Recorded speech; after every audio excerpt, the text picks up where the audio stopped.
메마른 땅을 종이 걸어가도 나 피곤함 몰랐으며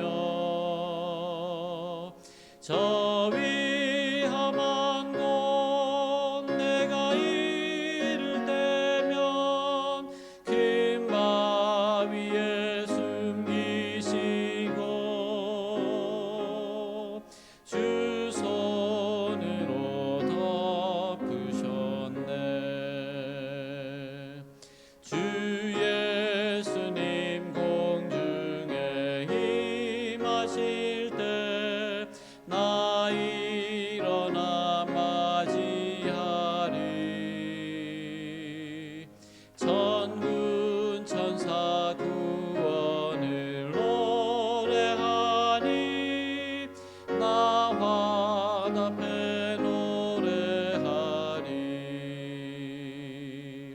메마른 땅을 종이 걸어가도 나 피곤함 몰랐으며 저 위험한 곳 내가 이를 때면 긴 바위에 숨기시고 주 손으로 덮으셨네. 527장 부르시겠습니다.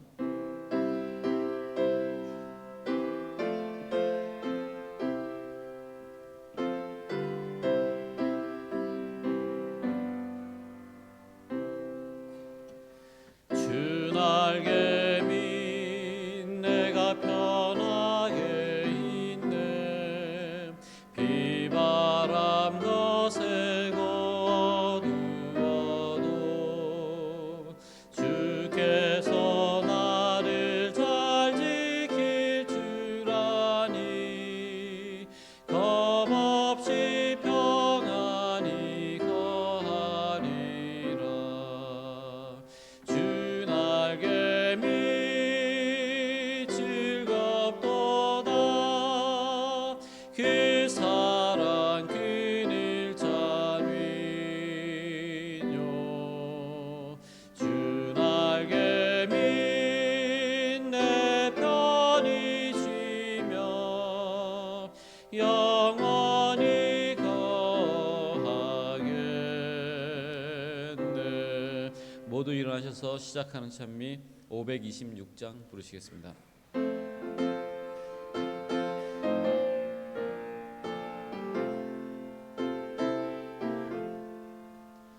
나의 영원하신 기업 생명보다 귀하다.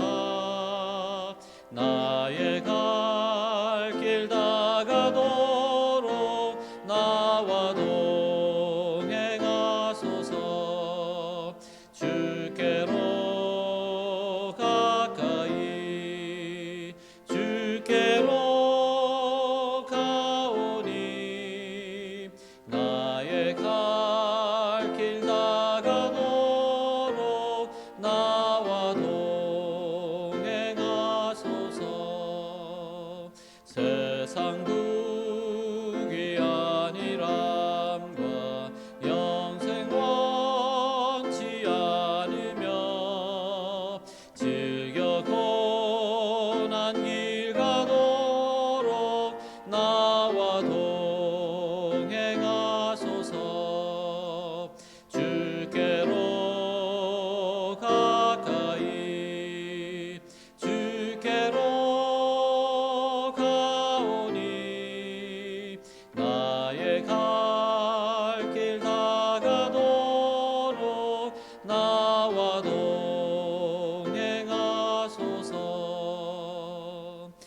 어두운 골짜기를 가며 험한 바다 지나서 영원한 저 천국 문에 주와 들어가게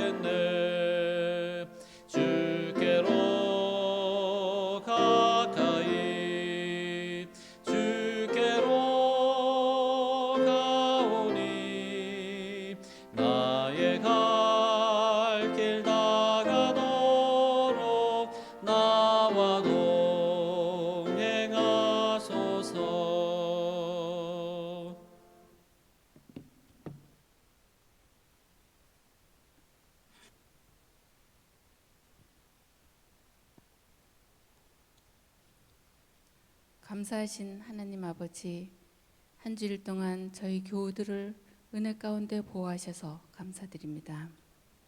만물이 소생하는 계절을 주시고 새로운 학기가 생동감 있게 잘 이루어지게 해주셔서 더욱 감사드립니다.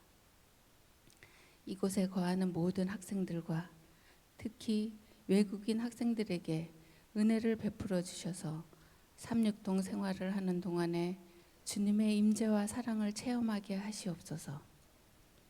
우리 국가를 사랑하시고 산불과 재난으로 어려움을 겪는 백성들을 위로하시며 그들의 필요를 채워주시고 위정자들이 이 나라를 주님의 뜻대로 잘 다스리게 은총을 허락하여 주시옵소서.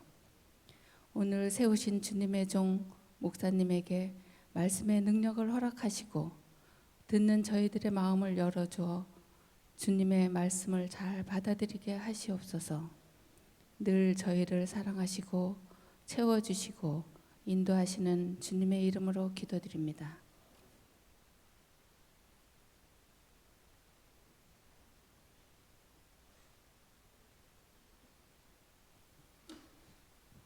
사월의 첫 안식일에 참석하신 모두를 환영합니다.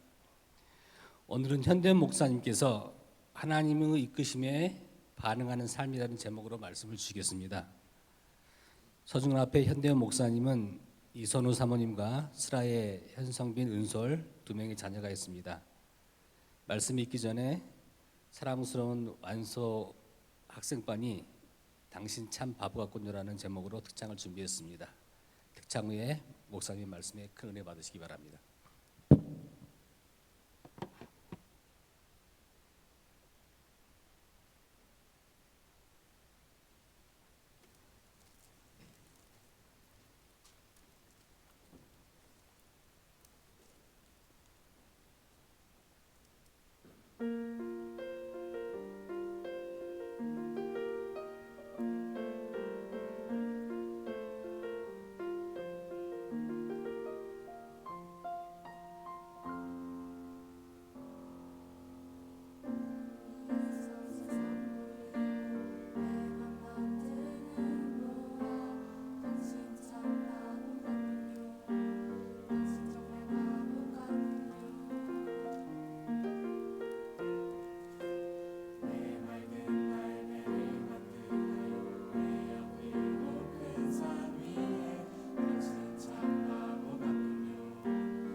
아름다운 찬양으로 하나님께 영광 돌리신 우리 학생반 여러분 진심으로 감사드립니다.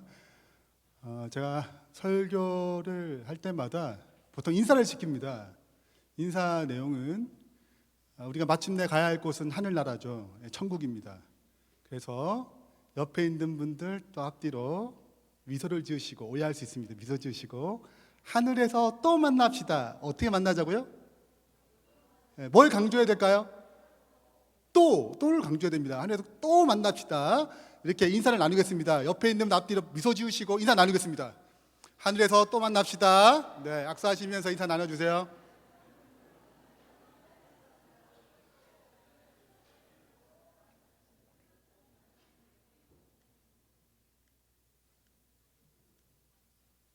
네, 오늘은 하나님의 이끄심에 반응하는 삶이라는 제목으로 하는 말씀 증거하겠습니다. 제가 2012년에 죽다 살아났습니다. 살아날 확률은 30%고 죽을 확률은 70%였어요. 저희 부모님들도 다 올라왔습니다. 지금 보니까 살아난 거 틀림없습니다. 그렇죠? 하나님 은혜로 살아났는데, 제가 이 과정을 통해서 특별히 좋아하게 된, 전에 별로 안 좋아했는데 좋아하게 된 성경책이 있습니다. 원래 제가 제일 좋아하는 책은 로마서였어요. 로마서는 저에게 개인의 구원의 확신, 어떻게 성도로서 살아가야 되는 방법을 알려준 책입니다. 그 다음에 두 번째로 좋아하게 되는 책은 요한계시록이에요. 요한계시록은 이 많은 교단 중에 왜 이 교회를 선택해야 되는지, 이 교회에 있어야 되는 이유를 설명한 책이기 때문에 그렇습니다. 그리고 뭐 고만고만한 책들인데 새롭게 저에게 이렇게 이런 좋은 책이었어? 라고 다가온 책이 있습니다.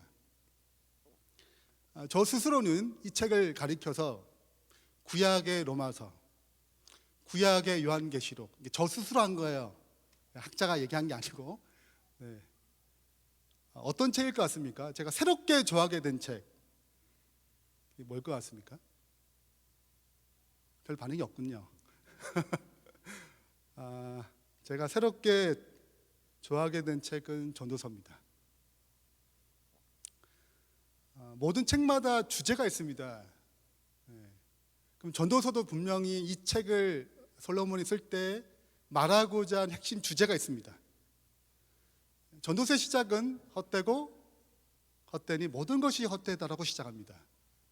전도 12장 12절의 그 끝은 모든 일의 결국을 너희가 들었으니 하나님을 경외하고 그의 명령을 지킬지어다, 이것이 사람의 본분이니라, 이렇게 끝을 맺습니다. 이걸 줄이면 전도서의 주제는 이렇게 됩니다. 다 같이 읽어보겠습니다. 시작. 허무한 인생의 해답이신 하나님을 경외하라입니다. 험한 인생의 해답이신 누구요? 하나님을 경외하는 것. 이것이 솔로몬이 마지막으로 전달하고 싶은 메시지였습니다. 근데 우리 인간은 하나님이 우리 인생의 해답이셔 이렇게 찾아가나요?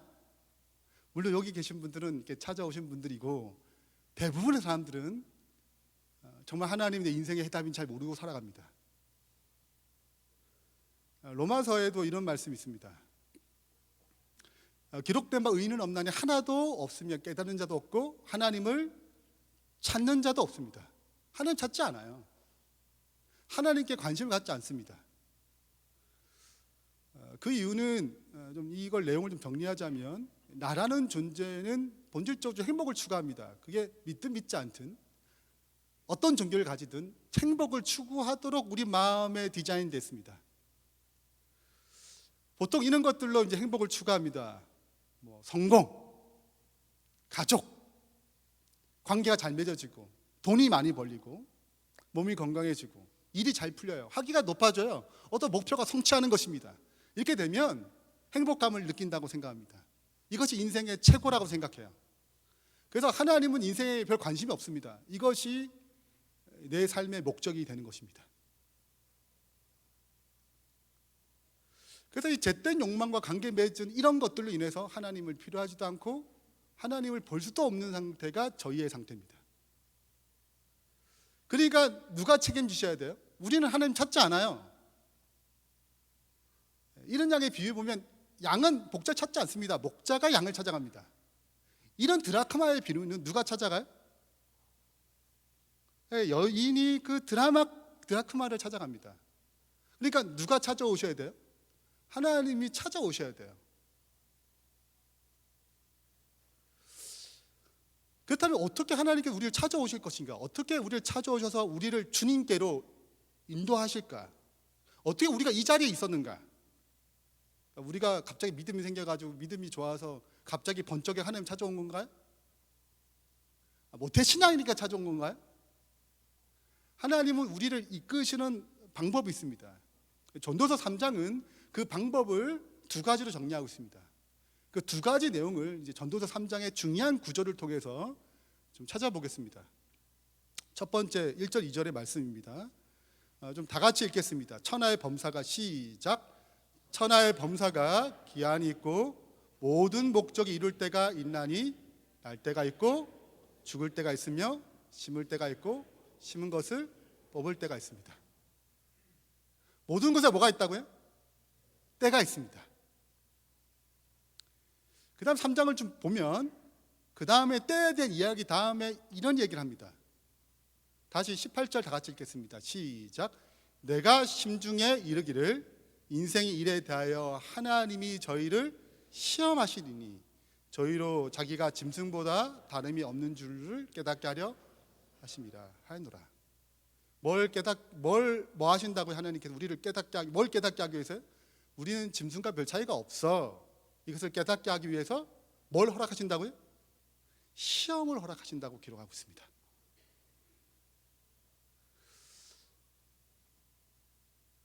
모든 하나님이 행하시는 것은 영원히 있을 것이라 더할 수도 없고 덜할 수도 없나니 하나님이 이같이 행하시는 것은 사람으로 그 앞에서 하나님을 경외하게 하기 위해서 이런 일을 행하신다는 것입니다.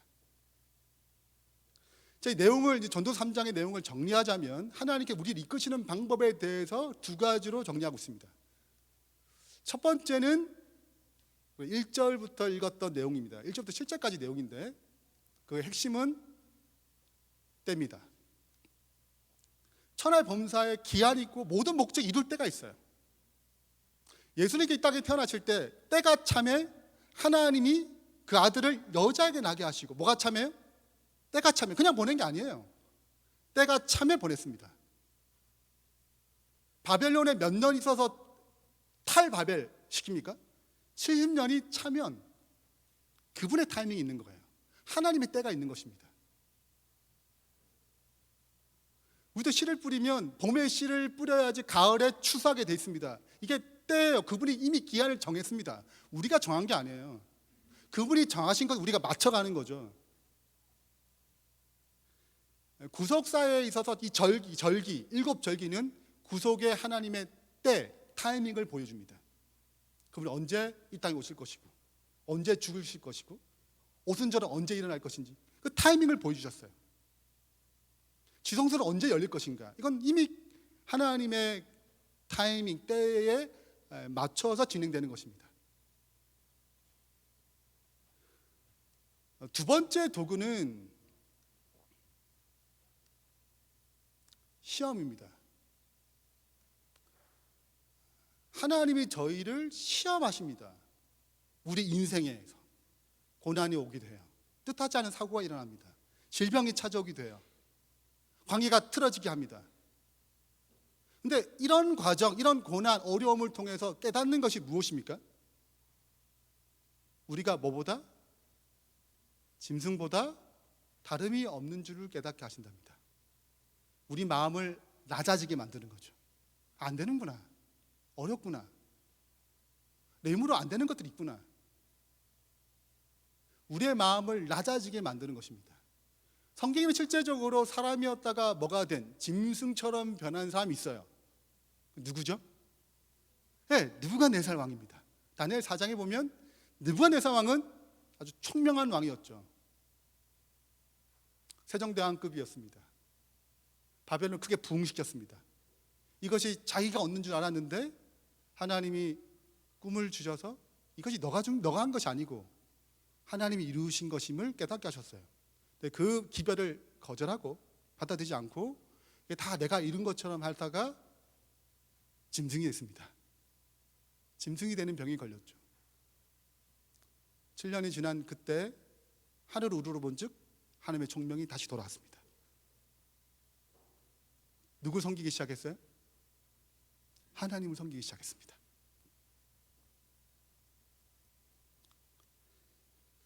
자, 이것을 좀 정리를 좀 해보겠습니다. 우리는 태어날 때부터 이런 것들로 내 삶의 목표와 목적과 행복을 찾아갑니다. 그래서 하나님께 관심이 별로 없어요.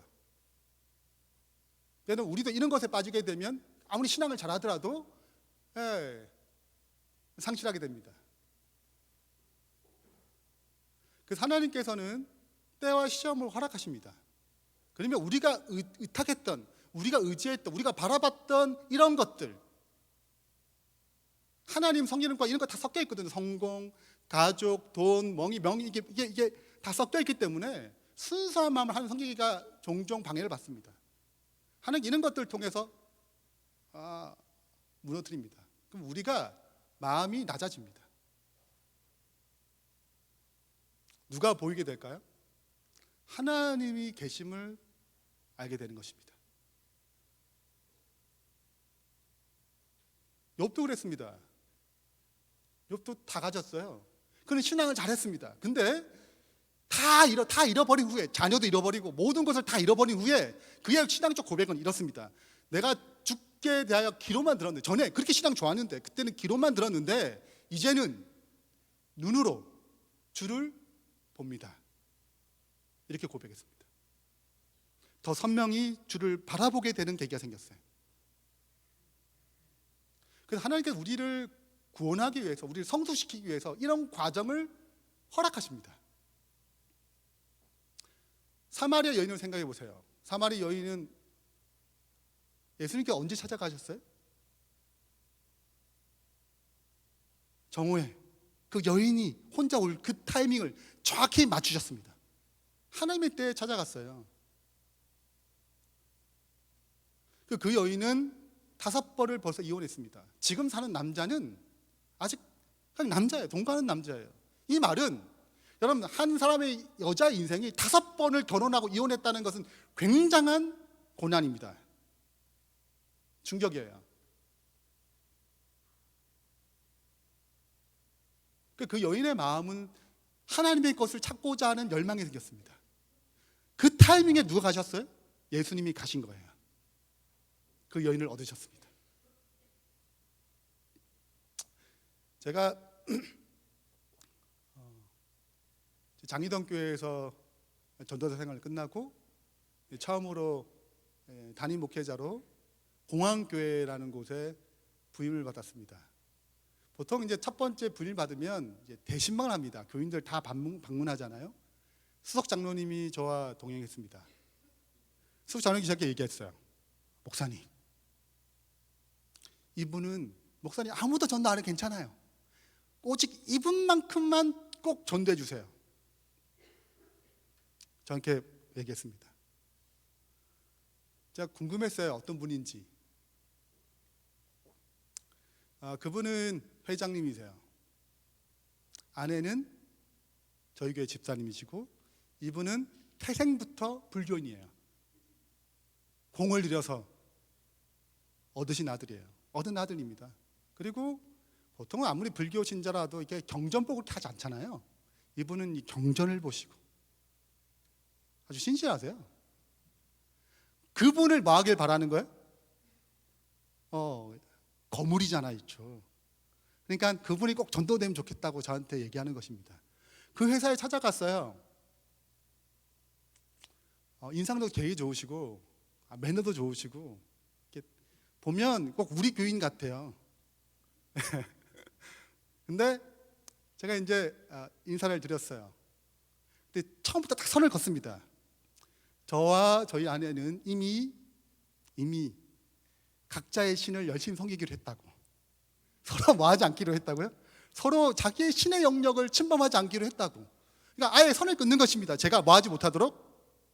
뭐 신앙적 얘기를 하지 못하더라고. 그냥 기도 마시고 가시라. 이거 끝이에요. 네, 그리고 이런저런 얘기하고 기도하고 끝났어요. 네. 시간 좀 흘렀습니다. 어느 날 사업에 무슨 문제가 생겨가지고 뜻하지 않게 감옥에 가게 됐어요. 그 집사님과 저가 매주에 한 번씩, 한 주에 한 번씩 방문을 갔습니다. 근데 이 면회 시간이 굉장히 짧아요. 굉장히 짧기 때문에 그 시간 동안에 이제 그분에게 말할 수 있는 거는 격려, 그리고 기도하는 것, 그게 다였어요. 한 1년 가까이 됐습니다. 그분이 나오셨어요. 그리고 하도 심심해가지고 책을 예언의 신 책도 드리고 그랬거든요. 그분이 나오셔서 목사님 성경 공부하자고 그런 거예요. 딱 선을 그어서 그런 분이 마음이 어떻게 바뀌신 것입니다. 시험이 그 마음을 낮아지게 만들었어요. 하나님 역사죠. 전도 누구의 어떤 영향력을 발휘한 거는 우리 힘으로 되는 것이 아니고 그분의 이미 이루신 역사에 참여할 뿐입니다. 이미 그분이 이루셨어요. 그 이루신 역사에 내가 참여하는 것이 그게 전도입니다. 내가 열심히 해서 저 사람 전도하는 것이 아니고 이미 그분이 이루어 놓으신 그 역사에 내가 참여한 것이 복음 증거죠. 그분이 지금 신실하신 집사님이 되셨고 얼마 전에 그 합회 총회가 있었는데 거기에 대표자로 오셨어요. 제가 얼마나 반가운지 몰라요. 네. 누가 이루신 거예요? 그분이 이끌어 가시는 것입니다. 이제 제 얘기를 좀 하겠습니다. 화면을 좀 해주시고요. 2012년 3월 5일 이 무슨 날인지 아십니까? 3월 5일은 굉장히 중요한 날입니다. 무슨 날이냐면 제가 이제 비행기 타고 필리핀 향학 가기로 했습니다. 이 그런 날이에요. 이게 3월 5일입니다. 표를 다 끊었고 짐도 다 붙였어요. 짐은 벌써 저보다 한 달 먼저 갔습니다. 3월 5일 날 저는 이제 우리 가족과 함께 공부할 겸 쉴 겸 이렇게 결정을 했어요. 제가 이제 천성교에 있었는데 천성교에 있을 때 이제 11월 연말쯤에 계속 몸이 안 좋아지는 거예요. 그 때마침 딱 이 자리가 비어가지고 제 향학을 신청해서 이제 급하게 준비했습니다. 근데 3월 4일 날 너무 몸이 안 좋은 거예요. 숨이 안 쉬지고 가슴이 답답하고 전 체한 줄 알았습니다. 그래서 이 책기를 어떻게 주사나 이렇게 해가지고 한 방에 좀 처리하고 이제 가야겠다 내일. 그렇게 해가지고 이제 일요일 날 문이 여는 곳은 삼육병원밖에 없습니다. 삼육병원을 갔어요. 갔는데 도착할 때부터 갑자기 이제 서 있지도 못하겠어요. 너무 숨이 가파가지고. 그래가지고 이제 휠체어에 앉아있다가 천성교 한 집사님이 자기 차례에 양해를 구해서 저를 대신 보냈어요. 그리고 이제 진단과 상황을 들은 다음에 제가 초등학교 6학년 때 류마티스 열에 걸린 적이 있습니다. 이것이 이제 치유가 되면 심장 판막에 붙어요. 이 심장 판막에 문제가 생기기 시작한 것입니다. 그래서 병원에 드디어 입원하게 됐어요. 호흡이 안 쉬어지니까 산소호흡기를 꼈습니다. 산소호흡기도 이제 시간이 지나니까 더 산소호흡기 호흡이 안 쉬어지는 거예요. 뭘 껴야 되죠 이제? 인공호흡기를 껴야 했습니다. 자, 인공호흡기를 딱 끼는 순간부터 저는 이제 기억이 없습니다. 이 모든 이야기는 제 주변에서 이 사실을 본 분들이 또 특별히 저희 집사람이 사정을 잘 얘기를 해줘서 제가 알게 된 거예요. 피가 터지고 난리 났습니다. 자, 3월 이게 5일 날 이제 제가 이제 이 문제를 해결하기 위해서 이 위생병원, 이 삼육병원이 과연 이 병을 치료할 수 있는가 없는가.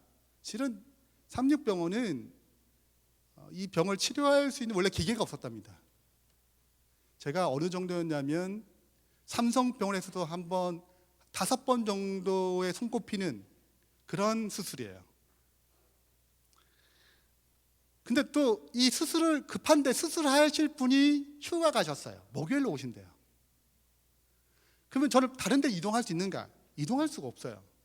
왜냐하면 이 앰뷸런스가 이 산소호흡기를 대처할 만한 그런 기능을 가진 인공호흡기를 가진 앰뷸런스가 쉽지 않고 그걸 가져온다 하더라도 현대 아산이나 그런 병원에 갔을 때, 삼성 갔을 때 도중에 죽을 확률도 많은 것입니다.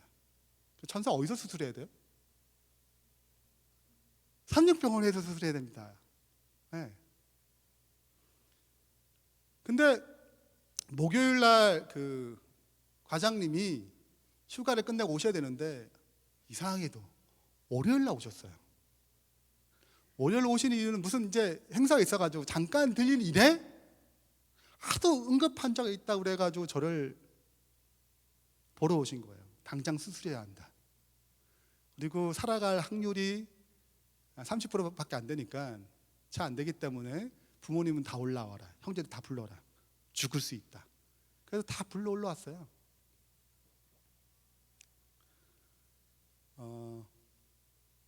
타이밍 얼마나 기가 막히냐면 원래 삼육병원은 수술할 수 있는 장비가 없었습니다. 이런 수술은 현대 아산이나 삼성 이런 데 가서 하는 거예요. 근데 심장센터가 생기면서 2010년에 1억 넘는 수술 기계를 한 대를 구입했습니다. 저는 이게 2대가 있어야 된대요. 그 다음 2011년 또 한 대를 구입했습니다. 근데 중요한 것은 아무도 쓰지 않았다는 거예요. 무슨 말 이해되시겠죠? 그러니까 저 같은 수술 환자가 받으러 오지 않는다는 거죠. 제가 최초의 케이스입니다. 그래서 그 재무과장님이 부장님 오셔가 저한테 간증하시더라고요. 이게 목사님 이 수술 어떻게 되는지 아시느냐? 이렇게 해가지고 저한테 얘기를 하셨습니다. 그 장비가 어떤 과정을 통해서 했는지, 제가 첫 번째 케이스인지 이 얘기 다 들었어요. 그래서 3월 5일 날 영상을 좀 부탁합니다. 3월 5일 날 수술을 시작했습니다. 이제 심장 조영을 하고 판막 2개를 갈았습니다. 기계 판막으로 갈았어요. 그리고 이날 3월 5일이 목회자 협의회입니다. 서중원 앞에 목회자 협의회에 와서 목회자분들부터 시작해서 다 연락해서 많은 분들이 저를 알지 못하지만 기도에 참여해 주셨습니다. 성경은 이렇게 기록합니다. 아무리 하나님께서 저를 살리고자 하는 약속이 있다 하더라도 자기들에게 이루어 주기를 뭐하지 아니하면, 구하지 아니하면 응답되지 않는다는 것입니다. 에스겔 36장은 바벨론에서 데려오는 탈바벨의 과정입니다. 근데 약속이 있어요. 70년 뒤에 내가 데려오겠다 약속이 있다 하더라도 내게 구하지 아니하면 응답하지 않는다는 내용이 있죠. 하나님이 저를 살리고자 하는 계획이 있다 하더라도 뭐하지 않는다면, 구하지 않는다면 응답이 없다는 것입니다. 많은 분들이 기도하셨어요. 하나님의 역사로 말미암아 제가 살아났습니다. 이게 그때 수술 상황입니다. 수술 끝나고 한 상황이에요. 맛이 갔어요, 이게 상황이. 왜 맛이 갔냐면 원래 이제 이렇게 움직이려면 심장 활동이 50% 이상 돼야 됩니다. 그러니까 여기서 이렇게 활동하신 분들은 심장 활동이 50% 이상이라는 뜻이에요. 저는 이제 수술 받은 다음에 20%가 안 됐습니다. 그러면 여러분 화장실 가는 것 자체가, 아무리 사지가 멀쩡해도 화장실 가는 것 자체가 힘듭니다. 굉장히 고통스러워요. 심장 기능이 굉장히 중요한 것입니다. 그래서 힘이 없는 거예요. 에너지가 없는 것입니다. 네. 기계 판막을 넣었잖아요. 그래서 제가 이제부터 먹을 약이 있습니다. 이제 평생 먹어야 될 약인데 이게 와파리라는 약입니다. 와파리라는 약은 항응고제, 피가 응고하지 않도록 막아주는 약이에요. 그러니까 제가 기계 판막으로 바뀌었기 때문에 피가 이제 지나갈 때마다 원래 판막은 그냥 부드럽게 보내줄 텐데 기계니까 부딪히면서 혈전이 생기는 것입니다. 이 혈전이 이런 뇌 같은 데 들어가게 되면 이제 또 문제가 생기죠. 뇌에 대한 심각한 문제가 생깁니다. 그래서 평생 동안 이제 항응고제 이 와파리를 먹습니다. 근데 항암고제 이 와파린을 먹을 때 꼭 주의할 것이 있어요. 먹지 말아야 할 것이 있습니다. 이게 뭔지 아십니까? 푸른 채소, 콩. 절대 먹어야 되지 않은 거 음식 중에 청국장 뭐 이런 거 먹지 말라고 그래요. 네, 그러니까 적게 먹어야 됩니다. 남이 먹는 만큼 먹으면 안 돼요. 네. 재능교회는 뭘 추구하죠? 채식을 추구해요. 네. 근데 저는 이게 뭘 멀리하는 목회자가 됐어요? 채식을 멀리하는 목회자가 됐어요. 여러분, 그래서 사람은 그냥 겉모습 보고 저 사람 고기 먹네 이렇게 판단하면 안 되는 것입니다. 물론 제가 고기를 탐한다는 뜻은 절대 아닙니다. 네, 저 원래는 채식주의예요. 전 멸치 한 조각도 안 먹었습니다. 이전에는.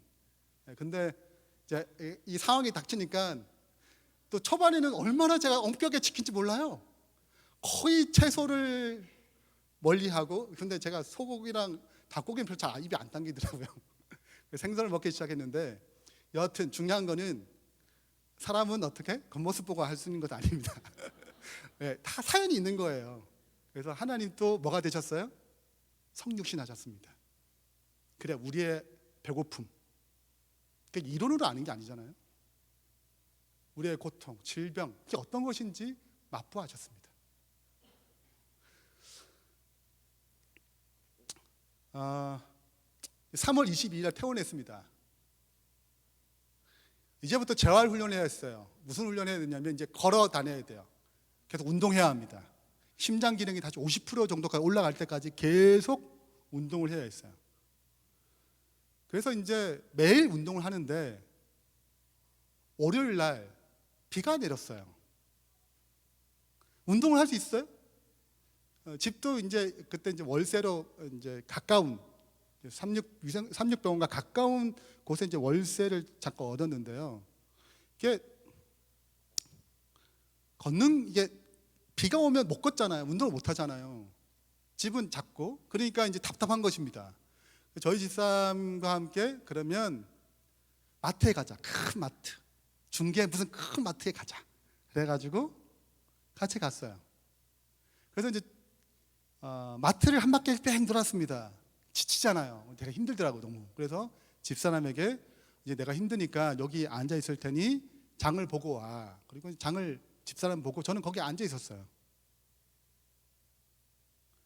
근데 그때 뇌에서 출혈이 시작했습니다. 그래서 제가 또 쓰러졌어요. 119가 오고 뭐 난리 났습니다.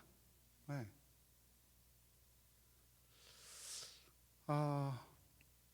피가 그럼 이걸 출혈이 생겼으니까 뭘 해야 됩니까?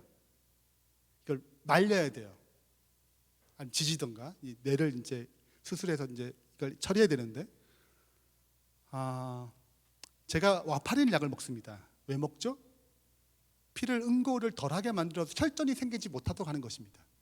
근데 만약에 수술하게 되면 뭘 먹으면 안 되냐면 피가 많이 나오니까 반드시 와파린을 먹지 않도록 되어 있습니다.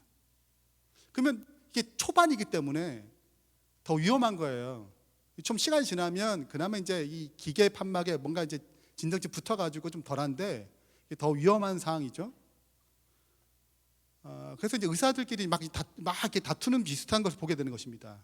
수술해야 되냐 말해야 되냐부터 시작. 수술하면 또 위험하다 이런 여러 가지 얘기들이 이제 오가는 것입니다. 뭐 하지 않는 게 제일 좋아요? 약으로 피를 이렇게 말리는 것이 제일 좋은 것입니다. 근데 피가 안 말라지는 거예요. 그럼 뭐 해야 됩니까? 수술해야 됩니다. 그래서 수술을 했습니다. 4월 2일 제 뇌 수술을 했어요.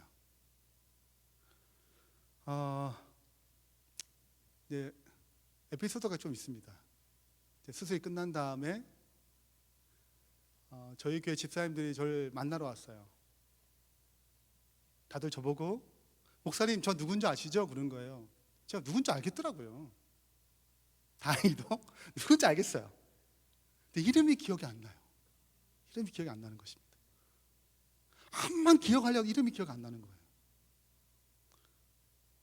그리고 이게 어쩌다가 한 번씩 보는 분 이름 기억 안 날 수 있어요. 근데 그분들은 매주에 성경보다 뭐 무슨 모임이다 늘 만났던 최소한 일주일에 뭐 예배뿐만 아니라 두세 번씩 만나 굉장히 친밀한 집사님들이었거든요. 이름이 기억이 안 나는 것입니다. 몇 가지 테스트하더만 집사님이 저한테 뭐라고 했냐면, 목사님 그러면 성경은 몇 권이에요? 그랬어요. 그냥 성경이 몇 권이십니까? 모르세요? 저는 알죠. 제가 모르겠어요. 성경 100권. 제가 100권이라고 그랬어요. 그것도 조금도 의심 없이 진짜 100권인 줄 알고.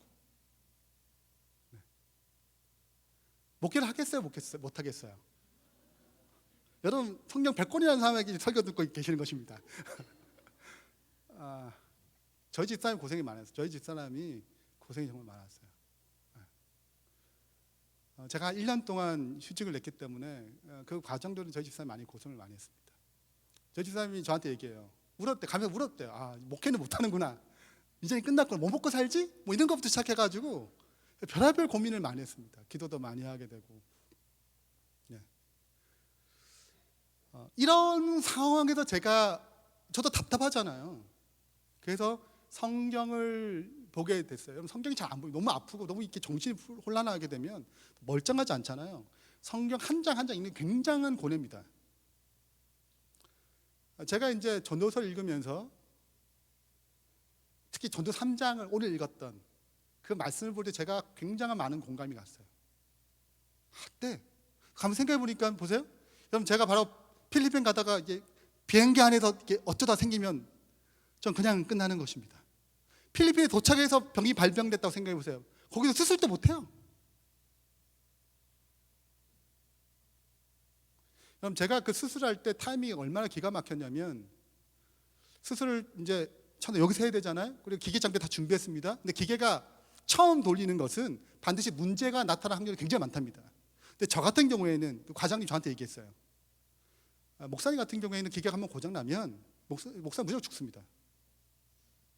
근데 한 번도 고장 안 났대요. 근데 더 재밌는 거는 그 다음번에 분도 그런 케이스가 있었대요. 제가 시간 지나 물어봤더니 거기는 고장이 났대요.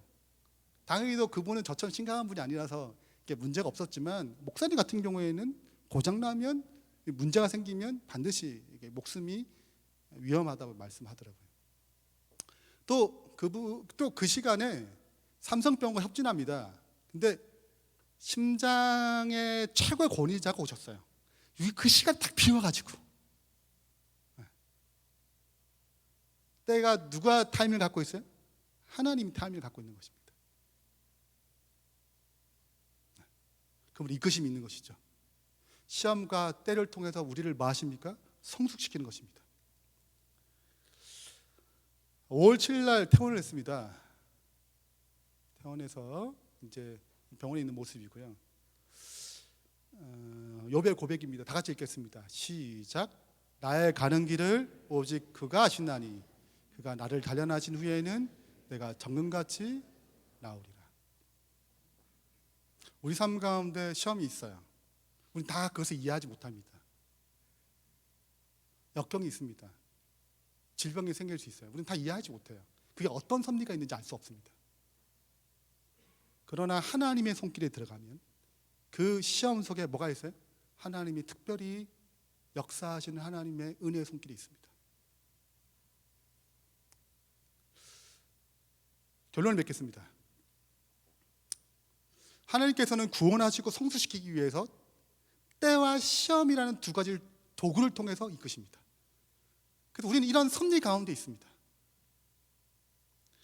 건강 배달 요양원이나 건강 요양원 같은 거 보면 멀쩡하신 분, 또 지위 높으신 분, 돈 많으신 분들이 신앙 하나도 안 할 것 같아요. 근데 그런 질병에 걸려서 찾아옵니다. 거기서 하나님 발견해요.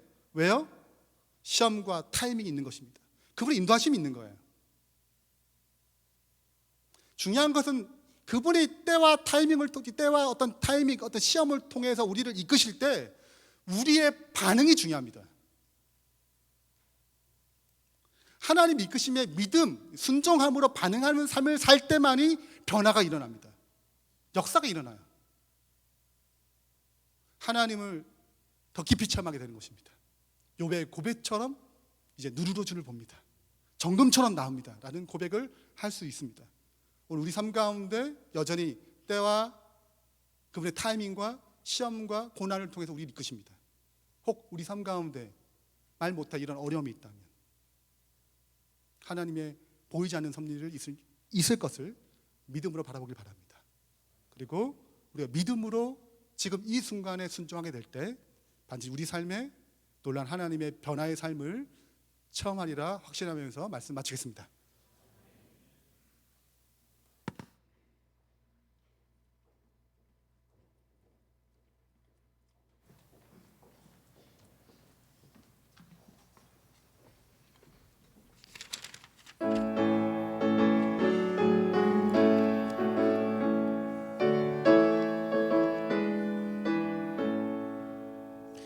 주 나를 죄 가운데 버리지 않고 늘 인도해 주실 줄 믿습니다.